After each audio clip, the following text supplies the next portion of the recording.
Hello, YouTube and people of the internet. My name is Troy Bush, and I sell boats for Petzold's Yacht Sales here in South Norwalk. Now, I'm currently at my dock, waiting on an Uber.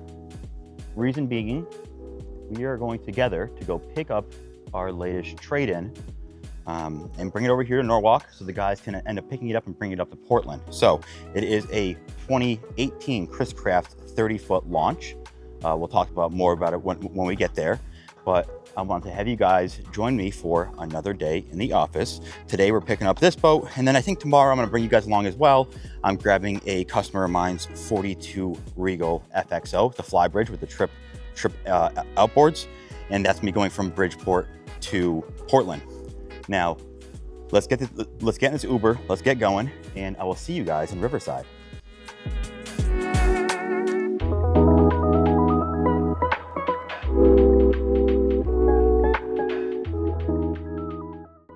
Okay, here we are. We made it to Riverside, just got out the Uber, and here is my ride back to Norwalk Cove. It's a very, very, very clean and very pretty 30-foot Chriscraft launch. Let's get situated, let's get on board, let's get settled, let's get started, head over to Norwalk, and then do a little tour of the boat and go from there. So let's go. All right, before we totally get going, let me take this wide angle off so you get a better view. It is beautiful out today. Look at these gorgeous houses as well. Can you imagine living on the water in one of these?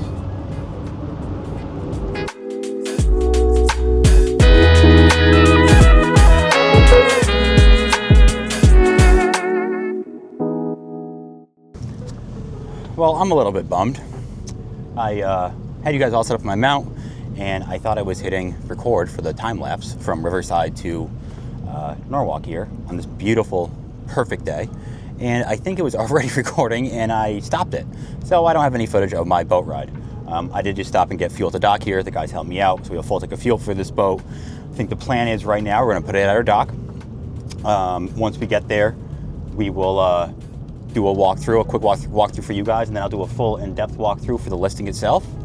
And then after that, I think we're done with boats for today as far as driving boats. Tomorrow, I want to grab a customer's 42. That's me going from Bridgeport to Portland. And then I think on Wednesday, I'm going to grab that other 28 launch, the trade-in that I have a video up of, the one that came from Rye. I want to take that up to Portland as well. So I think a cool thing we can do is we can kind of calculate how many hours, how many miles on land and on water I'm doing this week moving around boats. Anywho, let's get this boat docked and give you a little tour. Pulling up now to the dock. This joystick makes this boat so maneuverable, Somebody coming up on my starboard side, I'm trying to give him some room here. I'll tuck in here for you, Cap. I'll tuck in for you. So literally just manipulating the joystick just a little bit, able to walk the boat completely sideways and get it over here to the dock so this gentleman can enjoy his cigar, enjoy his day fishing. Have fun out there. All right, so we're gonna do a starboard side tie. I'm gonna spin the boat around, and we are going right in front of this other Chriscraft, the 28 Chriscraft that I'm gonna be moving on Thursday, possibly, get tied up.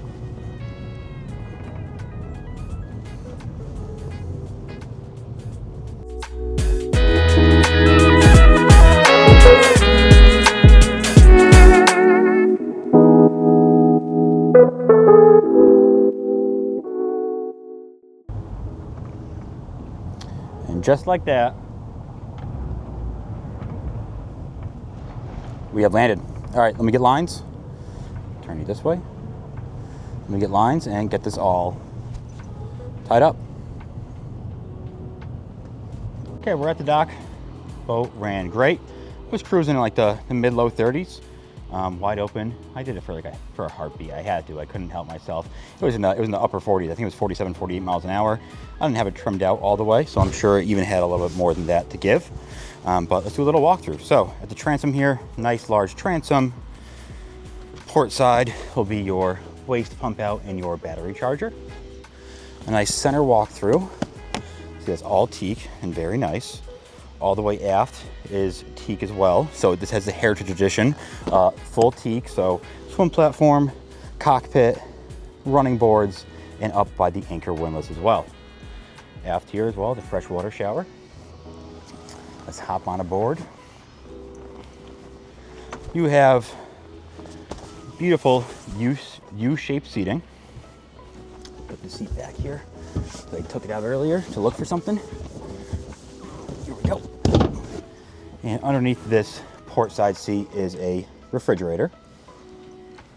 All the way aft, right underneath here, will be your keys and your battery switch, as well as the stern light, anchor light. With a push of a button here at the helm, we can open up the engine room. So let's do that.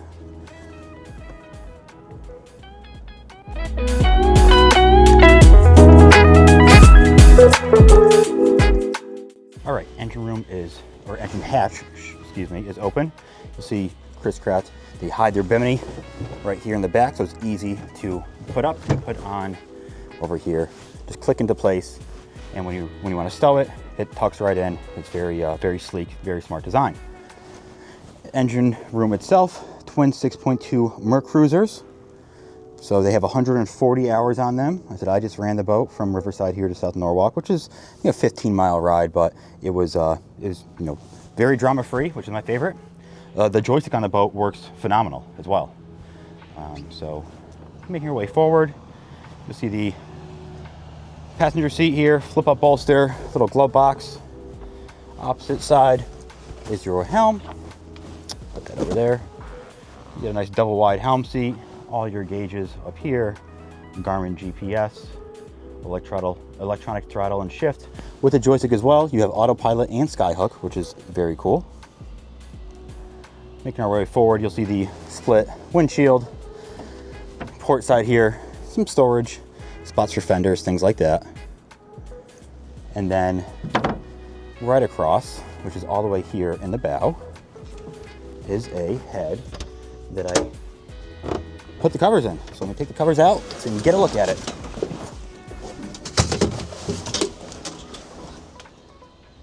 There she is, Tecma freshwater flush head and little sink.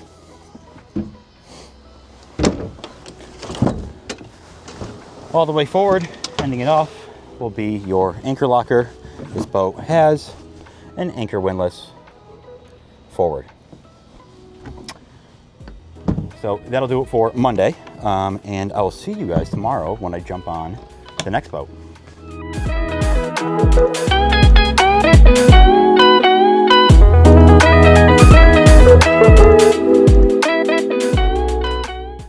Hello, it is the next day, and I have just arrived here at Steel Point in Bridgeport, and here is our ride headed up to Portland. It's probably gonna be somewhere like a 4-hour ride. The owner's gonna be here shortly. He's gonna help me get off the dock. He wants to take some of his lines and fenders and things like that. But let's get on, let's get it started, let's get set up and get ready for this ride. This boat is a 42 Regal FXO. The customer that owns it is actually his 4th Regal. He purchased a 33 XO off me, then a 36, then a 38, and then this year we found him this beautiful 42. Has Trip 425s in the back, Yamahas. So it should be a nice ride. I wish it wasn't 49 degrees out, because if it wasn't, then I would be up there driving from the bridge, but a little bit chilly for me, so I'm gonna hang out inside the cabin today. All right, let's get ready.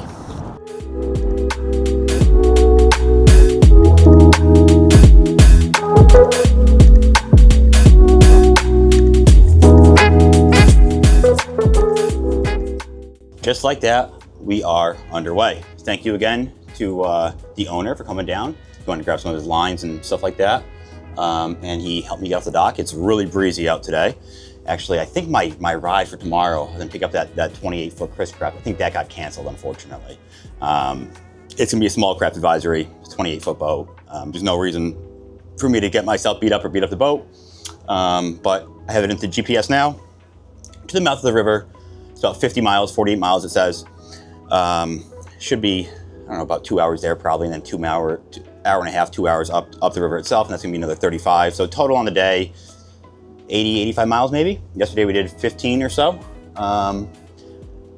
Also, thank you to the owner, because he told me to turn on the generator, keep myself nice and warm. Typically I don't. I try to save as much fuel as possible for the customer, but I do appreciate that. So this is definitely a luxury compared to some of the other boats you guys see me in. It's like driving from my living room, actually nicer than my living room. So excited for the trip, definitely. Another big benefit, by the way, of taking the boat up to Portland for the winter seasons is when you hit the Connecticut River past Essex, really, it's all fresh water. So a lot of our boats that we winter store come from saltwater, but we encourage everyone, hey, when you're coming up, you get past Essex, Chester area, turn on your generator, turn on your air conditioners, all your raw water cooled systems, and for the next hour and change, let fresh water flow through everything. So obviously these boats get winterized, you put antifreeze through everything. However, you know, even with that, you can still get some like salt residue, I guess. You're not putting, you know, hundreds of gallons or tens of gallons through it, right? You're just kind of filling the lines. So on your way up, you know, once you hit that fresh water area, turn that generator on, turn on those air conditioners, let everything run, let everything just get flushed and flushed and flushed with fresh water. I just started my time lapse, so we're hitting the water, I guess, now, and I will see you guys at the dock.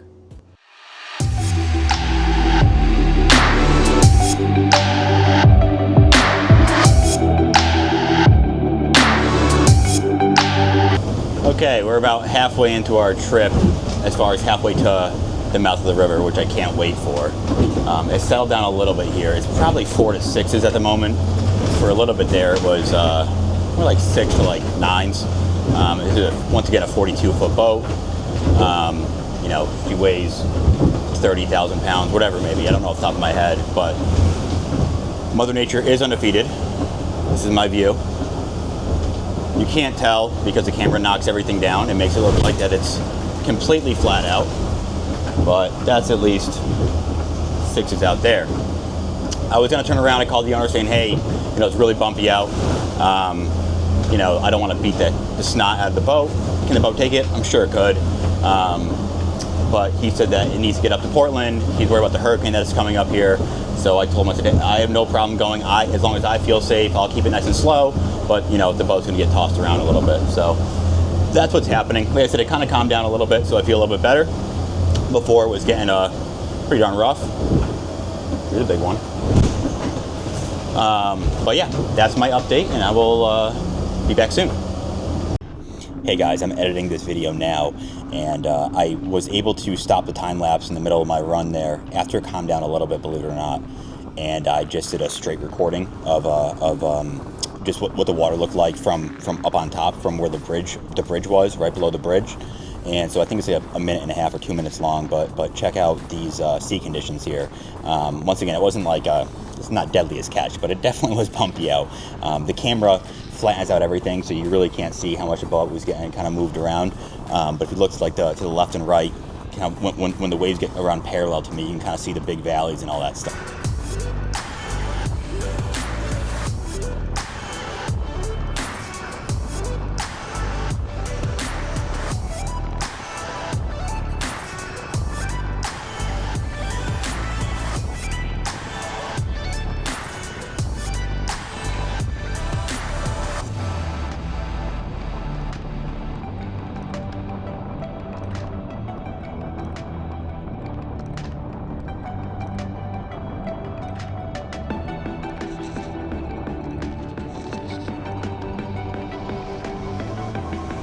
Okay, we made it to the mouth of the river. I never thought I'd be so glad to see it. So at the beginning of that trip was hairy, to say the least. You know, it started off at like 4 to 5, but then it was well over 6 feet for a lot of that. you know, I was taking, this is a 42-foot boat, taking waves over the bow pretty much. Couldn't get above 10 miles an hour or so. Luckily, about 25 miles, halfway point to the trip, it went down to maybe 5-footers, and then the last 15 miles of that first leg there was, you know, 1 to 3s. So it was pretty calm in comparison. So we have 33 more miles to get up to Portland. So enjoy the time lapse.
Okay, we made it back safe and sound.